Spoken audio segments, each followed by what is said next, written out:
Well, hello, Mary, and welcome to the Empathetic Trainer. Thank you, Barbara. Thank you for having me. And I'm so happy for you for this launch. It's going to be fabulous. And I'm looking forward to watching and listening to all that transpires from your inspiration. Well, we're really grateful because, as you know, you're one of the very first few that we're taping, and we haven't launched yet, although coming soon. And to have someone like you that's already, done so much in the horse world, been such an advocate for horses, and after I read your book, Perfect Practice, an advocate for people, as well ourselves. I was really honored that you were willing to take the chance. So again, thank you, and we can Ah, kind of get right into it. great. I Now, I listened recently to Warwick Schiller's podcast that you were on, and I'm hoping a lot of his audience will come over here because Oh, they are people who are very interested in the relationship between humans and horses and animals and dogs and everything that's communicating that way. And I listened to your podcast with Warwick, and it was really wonderful. oh, I enjoyed it a lot. It was really a meaningful. What I like is the to be authentic and transparent is on the cover of the book, and that's what I sensed would happen here with you. That's really important to me. That we can all just kind of let down and be who we are, and maybe push the ticket a little and poke around in things. And Warwick was really very gracious to allow me to, ask him some questions too. And so it was a lot of fun. Thank you. So when you were talking to Warwick, we did hear a lot about your life story, and have had quite a life with a lot of there's a lot of sadness and pain, but a lot of wonderful, amazing things too. And you strike me as one of those people that was able to live it and learn from it and grow with it instead of going into this deep dark hole where it's just endless suffering and pain and no resilience at all. So, can you kind of set us up how animals and horses, specifically, but I'm sure all animals helped you with that process a little bit? It's kind of a deep question right off the bat, but No, it's all right. I like it. Well, I'm going to back up a moment because there's a quote that I use frequently, probably daily, and it's nothing leaves its source.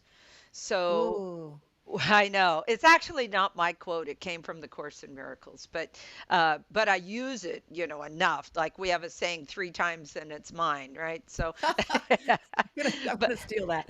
yeah. So, I was born with a very low tolerance for suffering. Uh, uh, I was really hardwired happy. And I don't really have a lot of patience for being anything but blissful. But the kind of paradox in that was that I was born into a time and a life that was of great struggle. The 60s and 70s I grew up in, and a single parent family. My mom raised 4 kids by herself, and you know, it was a time. It was a kind of a tumultuous time, and there, like I mentioned on the Schiller podcast, that there was drugs and alcohol and free love and all these, that might have been kind of romantic, but it wasn't without suffering and struggle and Mm-hmm. sadness and what I came to find out, a lot of dysfunction. And True. so what I realized later in life was that I was very dedicated to practicing being good at something that I loved. The problem was I loved drugs and alcohol and partying and so I was really good at it. I was successful, and I self-employed and had my own business, and I somehow was Mm-hmm. successful. But that's why the book is, named Perfect Practice, because I came to realize that if we practice being dysfunctional, we get good at being dysfunctional. So we have to That's really true. practice, Yeah. you got to really pay attention to what you're practicing. And that took about 30 years to realize that. Yeah, if I may interject there. You bet. What you're saying about, there was a quote that I pulled all these quotes from your book. I pulled all these quotes because I was like, oh my gosh. But you talk about that in the book very much. We practice being afraid. Uh, Yeah. like if we get really good at being afraid, something like that. I'm trying to Yeah. find the exact quote. This reminds me of when I worked with young people and they had adverse childhood experiences Hmm. and therefore the resulting trauma that comes from adverse childhood experiences, and then the resulting addiction problems that Hmm. come with Yeah. that, right? Because they kind of certainly go hand in hand, and we all have had our own traumas and things, and so no Sure. one's immune. But what was so heartbreaking because I'm not a therapist, I'm not trained in that world. I was just I tried to be a good mentor and a good friend. Is that they would repeat the patterns Yeah. the patterns like they couldn't break until they like really accepted a different way of looking at the world, a different way of living. They couldn't break the patterns, and so they got really good at the dysfunction. We all get really good at our own, Hmm. myself included, our own dysfunctions. Yeah. And what your book talks about, and what I think you're kind of, it took you 30 years At as least as a that's human where being, right? And that's, all of us, yeah. yeah. I stopped. Uh, it took a lot longer than that to undo all that, but it took that long before I realized what I was Ah, doing. So then it took another 30 years to, uh, but the good news is I'm still here. And now I've lived both of those, experiences and come through with just incredible heart and passion. And like I said, I don't settle for less than bliss. And I get it. I get it now. I mean, oh, yeah, I have you to know, agree. yeah. Well, that's really cool. I'm a little frustrated I can't find the quote right offhand because I Uh, wrote that one down on purpose because it was so good.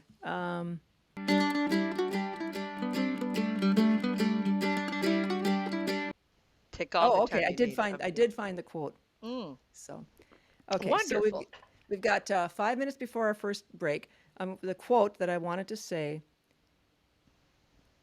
"It is important to recognize that the derivative of trust is confidence, and if I allow myself to practice feeling afraid, I will be really good at fear." Yeah. That really cuts to the quick of it.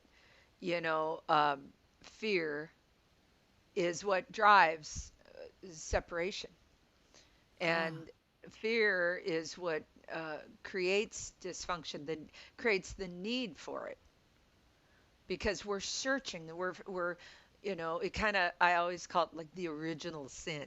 The fall from grace is that we believe we're inadequate, we're not enough as we are. So we go on this quest to be better, and typically being human, we want more. You know, in the horse world, it's pretty funny because, well, it's not funny, ha ha, but like funny, mm-hmm. strange that, Yeah, you know, um, if something isn't working, the person typically does more of it. exactly. You know, Louder, so more, yeah, harder. you Yeah, use your leg and they're not listening to your legs, or start kicking, and or you get a spur, or you can't control them, so you get a bigger bit, and it just creates more dysfunction and more fear. And I think that's why horses have been such an important metaphor for me, exactly. because it absolutely proves the point day after day after day. And so I think that fear is really at the crux of it. And so we really have to go to the source of our actions, the source of, and as you say, the perception. When you were talking about the kids that had the dysfunctional families, and that you had to find a way to shift how they saw the world before they would be willing to let go of that. And that's exactly what I am all about.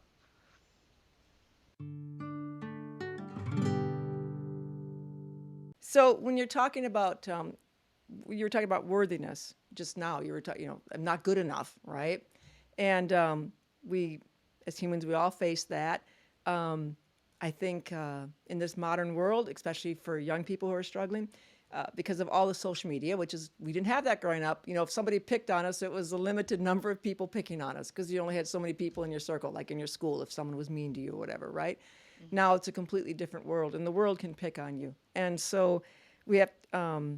It's much harder for people to feel that they're doing a good enough job, especially young people.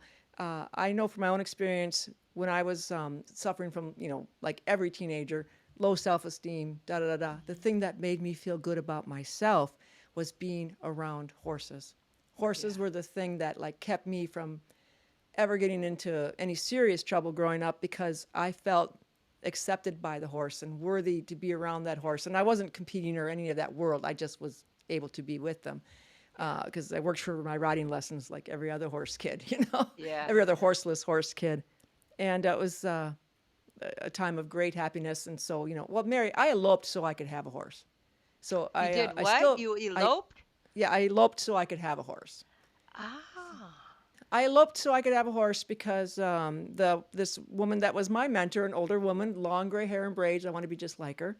Uh, she had a farmhouse that had an upstairs apartment sort of thing, and that's where the horse that I was riding from seventh grade on when I first started taking lessons and being around her. The horse lived there, and so she said, "You can live in my apartment. You're like I was 19, so you Ah. can move out and live in the apartment." Oh wow, that's great. I want to live on the farm where my horse is, right? Or the horses. But you have to get married. You guys can't play house. My Oh. boyfriend at the time. It was 1981, and there was no living together. So Yeah. you guys Yeah. have to get married. You can't play house. So at the time, my parents were not. I was in college, and my parents were not. Want me to get married so young. They liked my husband, but they didn't want me to get married so young. So we just felt it'd be easier to just elope. So we did. You And little I'm rebel. well, and I'm happy to say I still have horses and I still have the same husband. So it worked out okay. You chose wisely. Well, he was like, sure. so Yeah. it wa- Why and not? Yeah. yeah, and he loves the horses too. I mean, it was just, Oh, and it's he great. never was around them, but has loved them ever since. But Yeah. anyway, it's really want to talk more about you. But horses were my life. They're still my life. Yeah. So I get that. I always say horses are cheaper than therapy, Yeah. at least in the Well, long run, yeah. right? Absolutely. Well, at least more fun. There you go. Way more fun. Way more fun. So, okay, so getting back to worthiness, because that was before the eloping thing, which I just may cut out. But a quote that you have in your book, and I'm going to hold up the book for everyone to see. As you can see, I love I that. have it. I have it all completely, tagged up because I would go like, "Oh, I want to remember that. Oh, I want to ask Mary about that." It's the kind of book that you read once and you take it in, and then I want you to read it again, because a little bit later, because it'll the perspectives will come through even more. But it's really a wonderful book, Mary, and I hope everyone goes rushes out and gets a copy. So, and we'll Thank have in the you. notes, the show notes, where people can find this. Okay. Ah, that's great. Thank you. But quote in the book about worthiness, it said, "Worthiness had not been part of my doctrine up to this point. In fact, most of my tenacious qualities come from insecurity, not confidence." I And I forgot I really said that. related to that. I really related to that. Yeah. So, Well, sure, and that is kind of what we were saying, that fear is a very active and action-packed emotion. We're always wanting to change things and make them better, and it's a doing, and so tenacity being driven for change. Fear can be a very good stimulus for that. The problem is that we go kind of unconscious and don't realize that we are creating more of what we don't want, there you go. because the Yeah. fear is the source of the ambition. And at that time, And you were saying it wisely earlier that, back then it's kind of a different world for us. But even though the internet now, there's more people and more opportunities for judgment or whatever that way, we can turn the computer off, But if we were in a small community, or there was a school or friends, or, and that Hmm. kept repeating, um, that could create some, and did for me, create a lot of tenacity towards um, uh, fighting, actually. I Yeah, mean, that I can really relate to. So getting back to horses, because that's we are talking about animals and having empathy. When we're working with our horses, and you talk about obviously in your book, your relationship that you had with Ray Hunt and learning what Ray learned from Tom Dorrance, Bill Dorrance, and the like. And I read those books too, and I read ah, them 10, 15, 20 years ago, and then oh, recently reread them and completely different state of mind from when I read them 20 years ago yeah, and when I definitely. read them just now, because I had discovered Warwickshire and other, so different way of looking at the world, right? Sure. So with my own horses and lost a hard horse. You know what that's like when you lose a hard horse. That Very dependable, much. they're with you. Uh, You can ride them, and you didn't have to think that hard about the relationship in a sense. I mean, it came so easy. It wasn't a lot of conflict. yeah. There wasn't a lot of expectation. The horse just was, and you just were, right? And you have him for 20 some years. You lose him. You try it with a different horse, and it's not the same, right?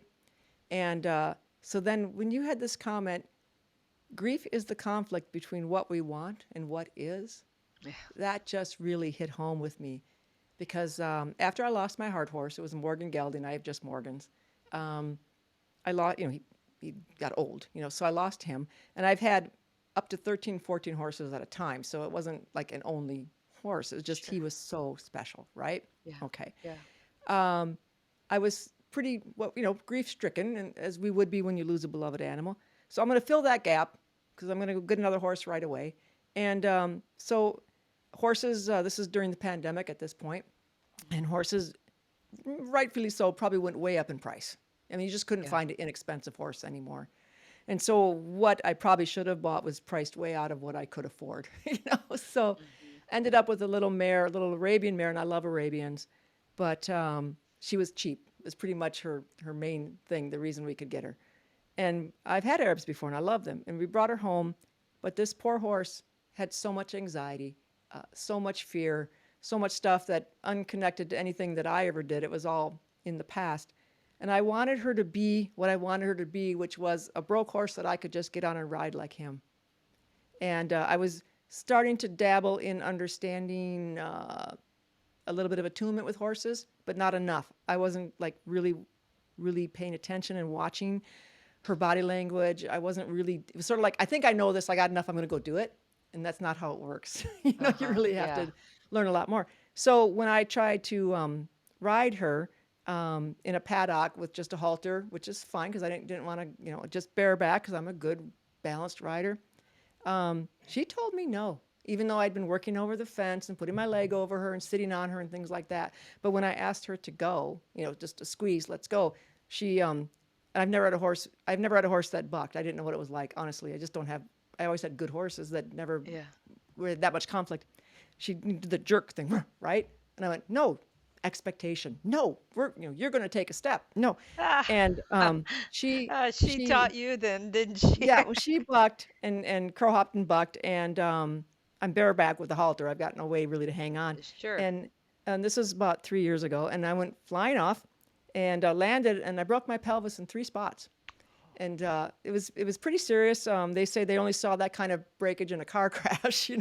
Yeah. She just stopped and went sorry, whatever. Just like she Yeah. wasn't going to be aggressive. She just went good. You're off. Like I told you no. And that was the wake up call. And so grief is the conflict between what we want and what is. And I wanted something so bad. I wanted her to be like this other horse with this really unfair expectation. No courtesy or thought to what her story was or how to help her through that anxiety.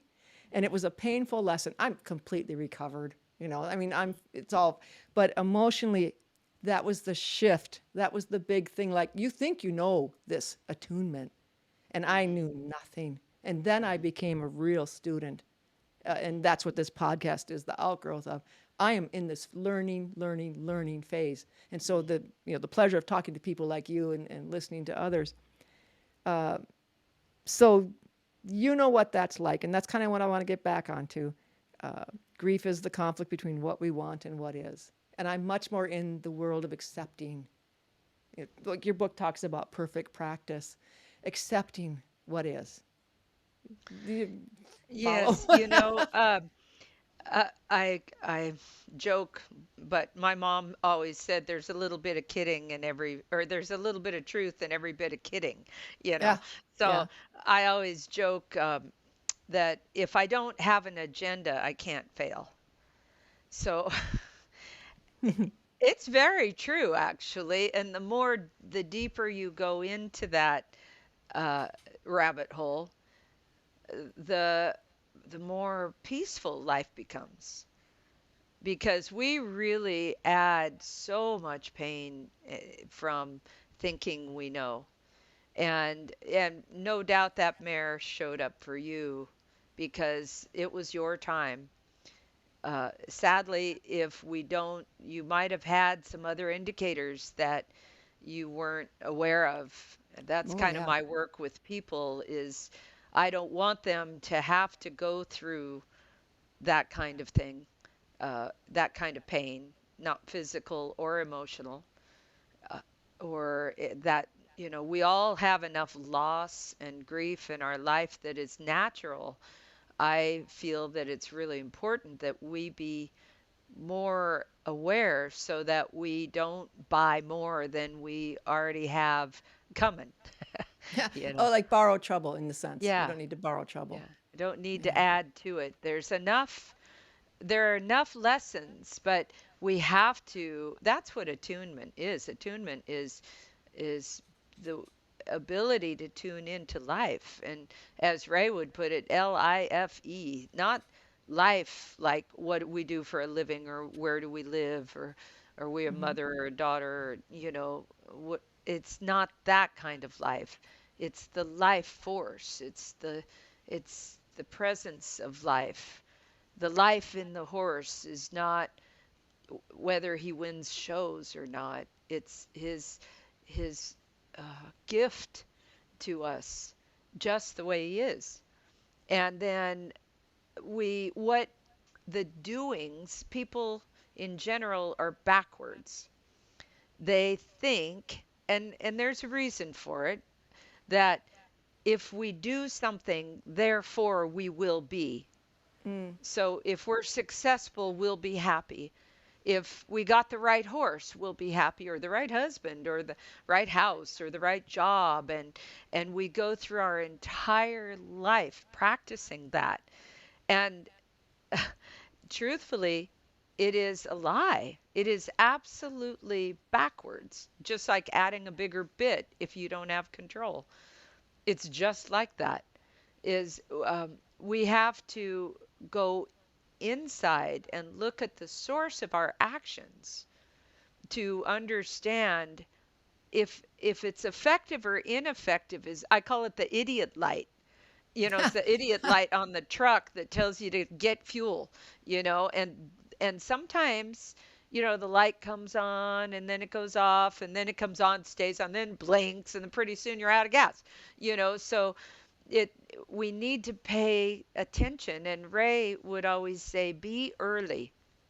Be Mm. early. It's much, I think I even might have said this in the book, that it's easier to stay out of a wreck than get out of one. Mm. True. So True. this is what attunement or presence or consciousness is, our superpower, to be able to be early, and it's not actually even directing our life, because there seems to be a divine nature that does a great job of that. I mean, I never have to breathe my lungs or beat my heart or grow my hair, or, when Hmm. I'm thirsty I drink and I'm hungry I eat, and it just all happens. The sun comes up, then there's this perfect time of darkness at night so that we'll all rest and sleep and give it a break. And it's everything is so perfectly laid out, but then we want to come in and control it. And the minute we do, and horses to me is the most significant metaphor that there is, because you know, the forgiveness that they show Yeah. in their life, that um, people don't listen. People are egocentric. They're narcissistic even. Hmm. I know I can say it because it's like I can speak to alcoholism because I was an alcoholic. There's nobody, that an alcoholic wouldn't listen to better than someone that's been there, done that. And I know that I thought I had to be a certain way, and I wanted to be Ray Hunt. He was Hmm. my, I mean, I set the bar high.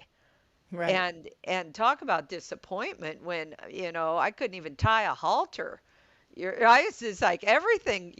I remember one guy on a video, an old time video of Ray. I used to watch him like over and over and over, and I have them on VHS. I've got Hmm. Ray Hunt videos on VHS, and the guy said, I've been cowboying all my life, starting colts, working on ranches. I came to a Ray Hunt clinic to find out I didn't even know how to pet one. Oh, wow. Wow. Mary, that's something. For those of you that aren't familiar with Ray Hunt, because in kind of the horse world, it's like talking about a famous basketball player or something in the Sure, sports world. sure, yeah. But Ray Hunt was one of the very first, many years ago, who looked at a different way. It was an old way, but not a very well publicized way of Mm. looking and working with horses. And he was a student of Tom Dorrance and Bill Dorrance, who grew up on a ranch out. Was it? I don't remember which state, but it certainly was out It's west. it's in Oregon, Wallowa County, Oregon. Yeah. Right. So, and they grew up training horses, and they kind of learned it from other old masters, and going back, of course, thousands of years, the best methods, but not even methods, as Warwick would say, principles. But they were very, at the time, certainly, they were looking at horses in a different way, and they were very quiet about spreading a really good message about being what we call in attunement with horses. And in their books, they talk about the feel and have a feel for horses. And, Yeah. and when you read that as a, 20-year-old, you're like, it just goes over your head. You don't have enough life experience to understand what they even mean by uh, what you're talking about, the life, Yeah. Life, in a Yeah. horse. Yeah. So, but just to give people a background on why we keep mentioning Ray and your story, particularly because you've literally got to work with him, and so of course he's been gone for a while, and that opportunity was limited, to everybody else at the time. It may be to everybody else, but I this is true for many masters. In fact, prophets and saints and sages and gurus. The teaching goes on far beyond the man, Exactly. I mean, way right. after. And even maybe I've talked about this a lot. I remember one time um, after Tom died, because Tom passed first, and I was sitting on the round pen corral up on the rail, and I was working with my Kiger Mustang, who was a real Kiger, lived in the Steens Hmm. Mountains, and he beat 3 cuts, so he was there 11 years, 10, Yeah. 11 years. And boy, he was a good teacher, and so I'd sit on that fence and scratch my chin. I was like, God,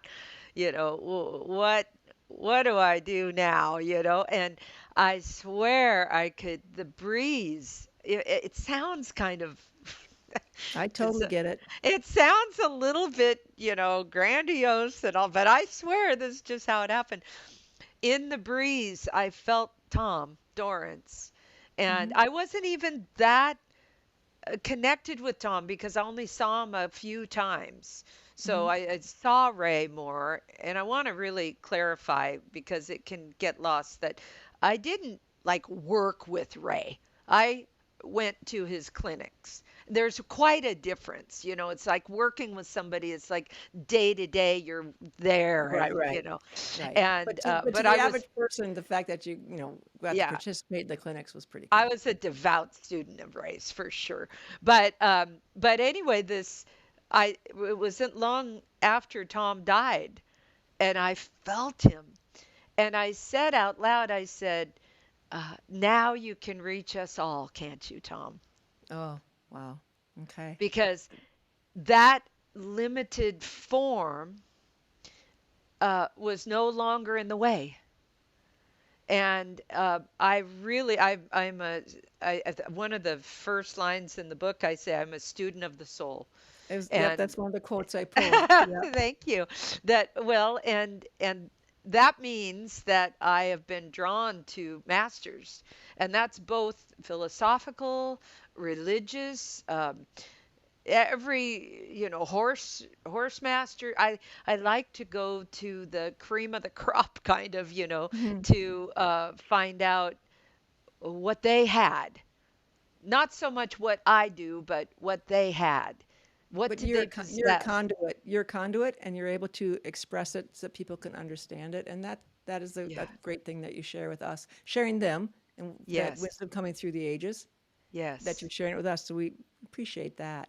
Oh, well, and I hope that a lot of people I talk to say they hear my voice, you know, in Ah, their head. And I yeah, always no, I take get it. that as a great compliment because I hear Ray every day. Yeah, I Every hear day. you. There's something that and even things I never heard him say. Okay, well, I'm gonna go into some more of your quotes if that's okay, because I You really want bet. people to dig into this book. Oh, I just great. think Me too. everyone will benefit. It's about horses, so yes, it's about horses, but really, it's so much more about life. And I think even if you don't own a horse, you will benefit from checking this book out. This is what in animal training, especially with horses, your quote about changing fear to curiosity is a powerful mental shift. And that's what attunement's all about because, my horse, that Arab mare, was Yeah. afraid. But did I take the Yeah. time to let her learn to regulate herself, let her learn you know, um, have a mental shift to curiosity? Because as you know, with horses and even wild horses, if we're still and quiet and we advance and retreat in a way that makes sense to them, like what we learned from Warwick Schiller and others, they get very curious. It's the same thing that happens. You go to someone's house and say you're not a cat person, and they have a cat, so you totally ignore the cat. You just don't even give any. You just purposely like not give any energy towards that cat. What's the first thing that happens? Yeah. The cat naturally goes, "That's different. Hmm. I'm curious. Why doesn't this person want to grab me and pick me up?" So the first thing that cat will do is go to the person who says, "Please don't come near me." I mean, unless it's coming off so strong, the cat knows better. But Yeah. isn't that the case? At least as a cat trainer, less is Yeah. more. Less is more. I had a session because I work with people in Right. their lives. And one time I had a young couple bring their toddler, and it was fascinating to me to watch because I never had children. I have two wonderful stepsons, but I never, gave birth and raised Hmm. them through that toddler stage. So I Sure. was as a as kind of an observer, I call myself. It's a pastime, and now maybe it's more than that. But I was just fascinated at the opportunity to observe how this toddler was controlling his parents. I Ah, mean, yes. Well, he yeah, had every him. toddler. Yeah, and but see, they were a young couple and they were paying me money to give them a session. And so it was of value to me to stay focused and give them what they came for. So I kept on doing my thing. And this toddler, it blew his fuse that I wouldn't be distracted. by him. Okay. And he took we live they'd come here, and I have a big deck that's like on a second story, and the toddler took his little toy and threw it off the deck, you know. He was just getting louder and louder, and then before you know it, he came and saddled up next to me, and then he grabbed my pad of paper, and I gave him the pen. He started drawing, and then he drew me a picture and put it in my lap, and I just kept talking to his parents. But I became a lot more interesting to him when I Mm-hmm. didn't try to control him. And, Yep. you know, they learn, the animals know this, the children know this. The children, we know this actually. You know, Well, we right, know right. this. We just forgot, and then we glazed over it with all these micromanaging, controlling habits. But if Right. you Oh, drop those, if you drop all of that, and you, like I say, you go back, turn fear into curiosity. I say that curiosity is a spiritual trait. oh. It is a trait of the heart. That's why children and animals are curious, because they don't get caught up in. There's a saying: if you tell the child that is a flower, he'll never see the flower again, Hmm. because now he's got a label, and it's confined to being a flower instead of being red and green and, you know, soft, and, you know, instead Mm-hmm. of really knowing it fully, the the child gets conditioned, and we're all conditioned children growing Okay. up in So big bodies, you know. yeah, no.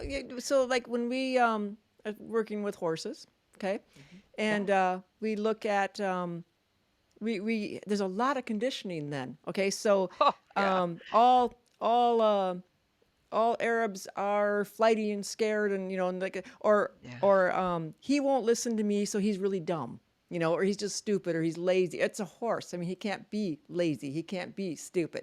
Yeah. These are human traits, right? So um, that's part of that thing we learn as children. We're getting conditioned that Mhm. something is a certain way instead of looking to ourselves. What are we doing that might be helping or not helping this horse be who's in the moment, always present in the moment, no Yeah. different one the next. So interesting. What Ray just Hunt, interesting tie-in. Ray would say, I can learn everything I need to know about you by looking at your horse. Very true statement. Very true. That's a really good one. You're right about that. You're right Yeah. about that. Okay. Well, I wish we had like hours and hours because there's so many things I wanted to cover out of this book. We'll have to have another podcast, but Oh, that's fun. um, Yeah. there's a couple of things I just wow. So my regrets are only lessons I have to master. Do you want to explain that one for us, especially when it comes to how we feel about our horses, maybe in life in general? Oh, yeah, especially in horses. I have a horse right now. I've had him all his life since he was 2 months old, and he's 27, and he just retired. Are we talking Um, about Fargon or yes, Fargo. okay? He's Yeah, in yeah. Oh, Fargo. Fargo. I'm Hmm. sorry. Yeah, no worries.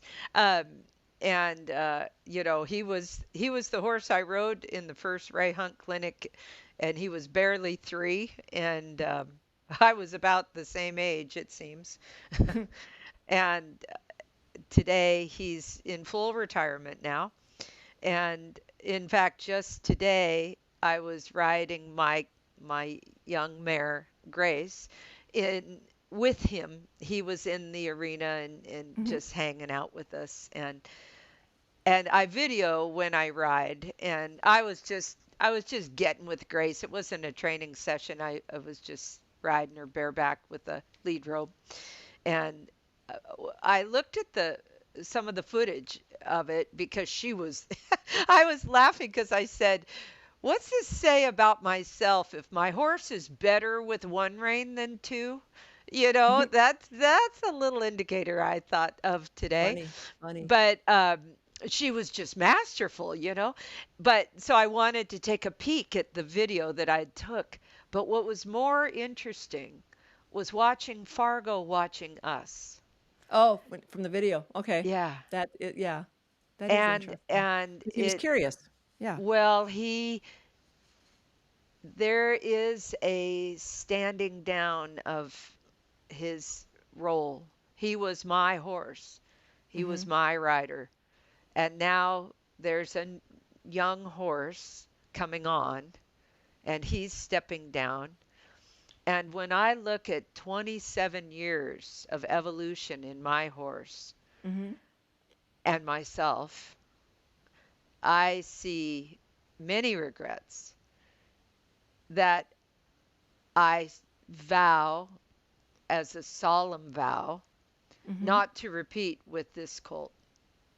Oh, well, oh, my story too. I mean, that Yeah, I understand, yeah, Uh, wow, that and all horse people everywhere if we're evolving, if we're, yeah. We truly wanting to better get evolve. better. Yeah. If you Right, and don't get better. evolve, then, I mean, you could still get by. They're that forgiving, but They are amazingly why do forgiving. we have horses anyway instead of motorcycles? If Right. we're not going to evolve, why is it a relationship that we look for? You Exactly. And some of us, well, we just need them like breathing. So I get it. Yes, ma'am.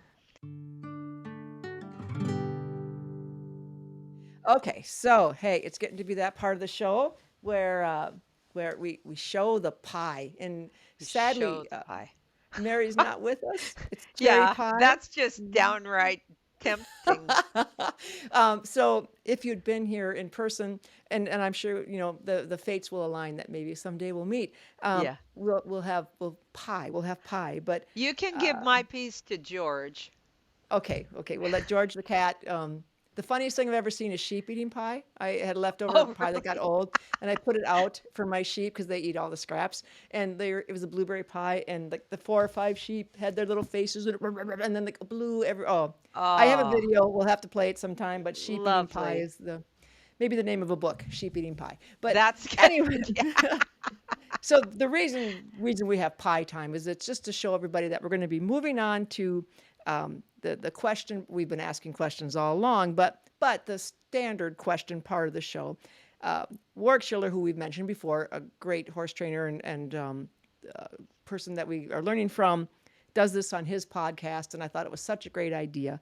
He sends the person he's going to be talking to about 20 questions, and they can decide what questions they want to be asked from this list. And then Warwick Schiller borrowed this from Tim Ferriss's book, The Tribe of Mentors. So giving credit where credit's due, not my idea, but I love the concept, so we're gonna borrow it if that's okay. So the questions that you asked me to Can ask. I interject something? Mhm. Since I was just on Work Schiller's podcast, I Yeah, chose different questions for you. I So, noticed that because I had okay, listened so to the yeah. that meant that I only chose four because, I thought I'd already covered the other stuff. So there you Yeah. go. I highly recommend anybody, if they haven't listened to Mary's podcast on Warwick Schiller, to just get over there. It Oh, is so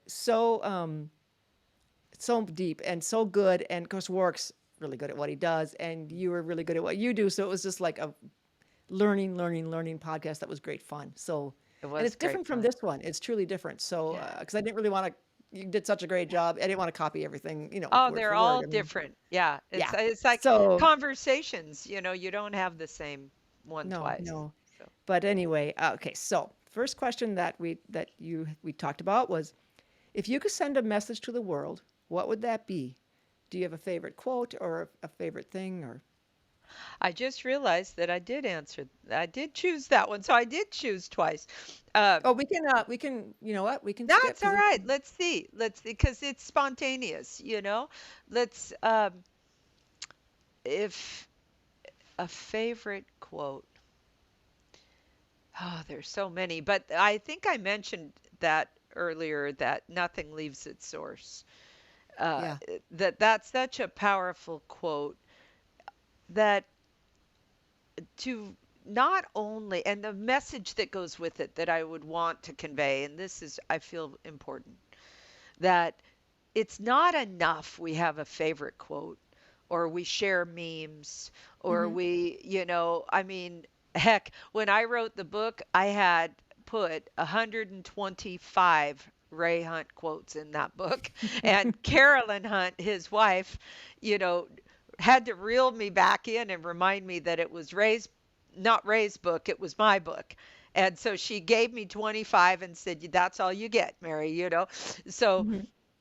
sometimes I have found, and quite often really, people get lost in these wonderful quotes or memes or they're inspired, and now with social media you see that all day long. You see these great memes and great Hmm. and hundreds of them. They just keep True. coming and coming and coming.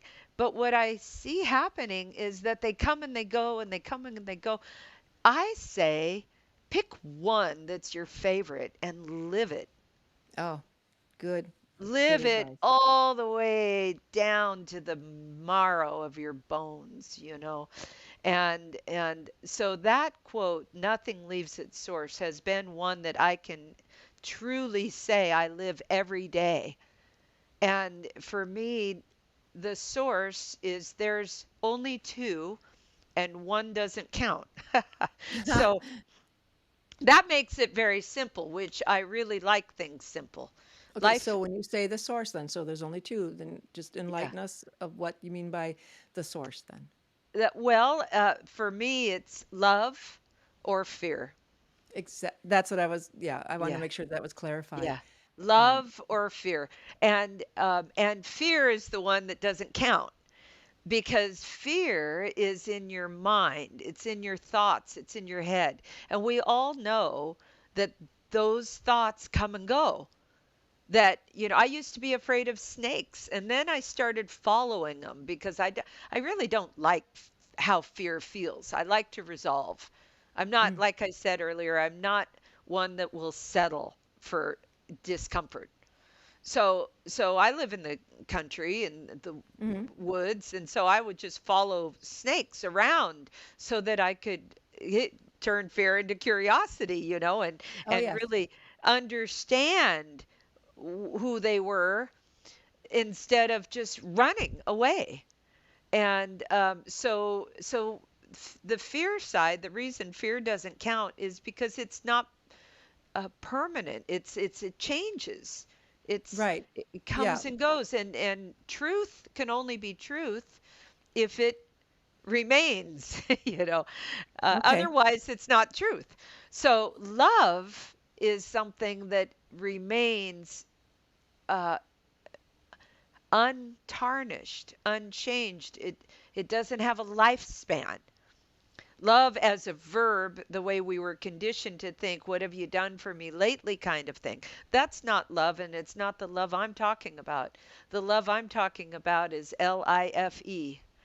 It's the life that is in the horse and in the trees and in, myself, Hmm. and for all life, the love of life, its So the creation. divine, sort of like the divine spark that you were Yeah, talking the about divine before. spark. Hmm. Yeah, that's a great way to phrase it.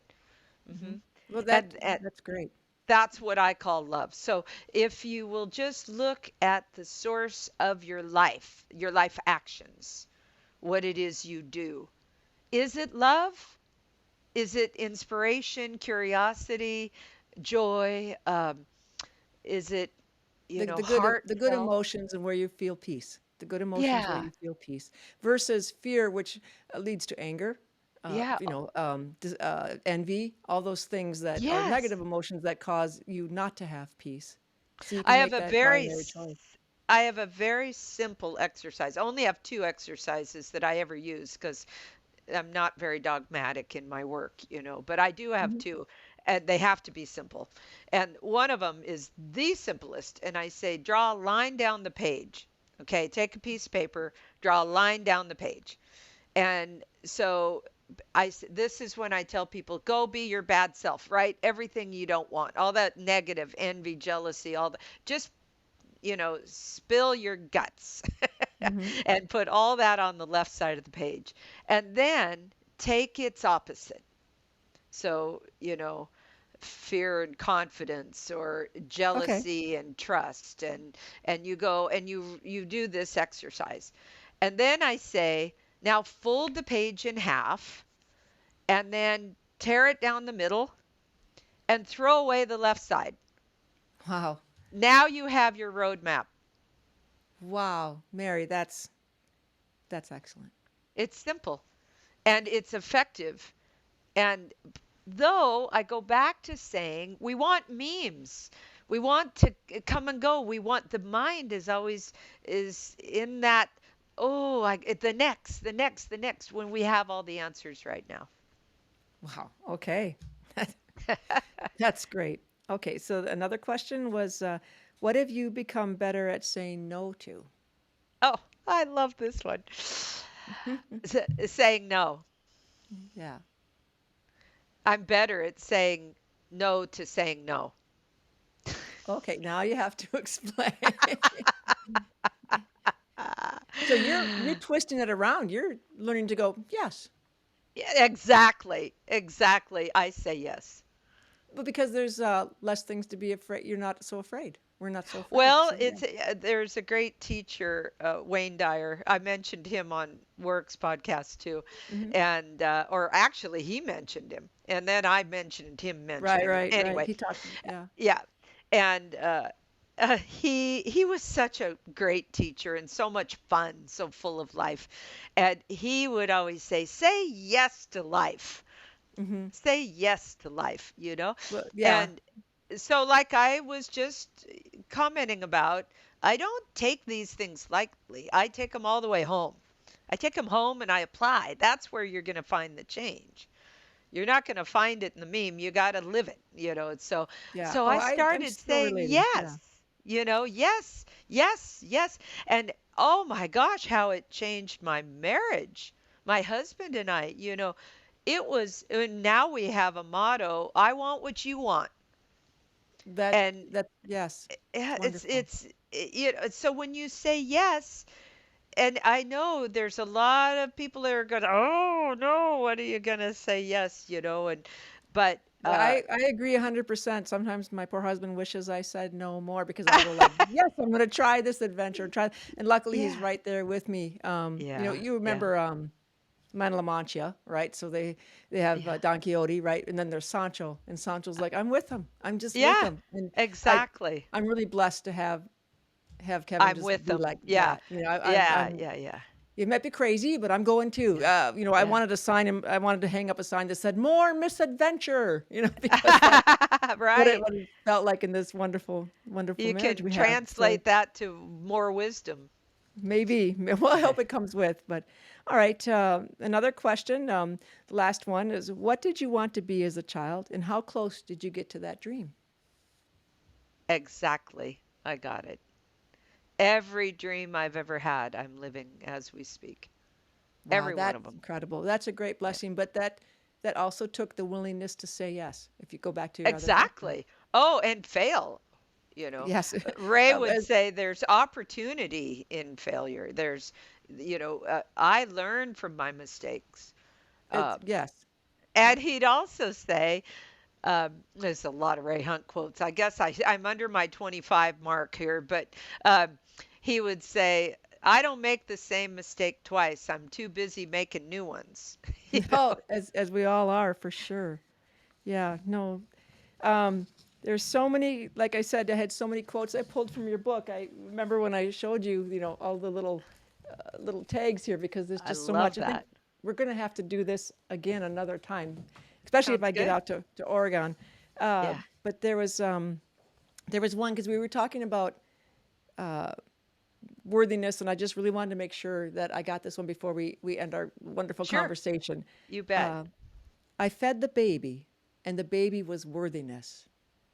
And wow, that's when I was reading that and I had to set your book down Ah, and good. I had to like sit and think about that because what am I feeding when I'm scared, when I'm anxious, when I'm worried that I'm not good enough? I'm not, we as humans, we're not, my horse is Yeah. we're never going to get there. That's that expectation again. Yeah. I'm never Yeah. going to be Yeah. able to Yeah. ride her, da da da, da. You know, but Yeah. just turn that all around and go, I fed the baby. and the baby was worthiness. So it put my energy, our energies as humans, into feeling that we're doing it. That's okay. That we're going to be Yeah. doing it. Yeah. So That worthiness is, to me, it's the original fall from grace. That we have lost who we are. going back to that divine spark, like we Yeah. should just trust that we're, Yeah. well, as they say, wonder, as it's been said in the Bible, wonderfully and fearfully made. And like, why should we Yeah. question it? Why should we Yeah. question it, right? So, Yeah. absolutely. Well, Mary, I just want to reach through the camera and give you a big hug because I bet Oh, you're a hugger. I yeah, have I'm a hugger. so enjoyed this time with you. Again, I Thank you. recommend Mary's book. And Mary, where can we learn more about what you're doing? This will also be in the show notes, but please tell us where we can Sure. learn more about you.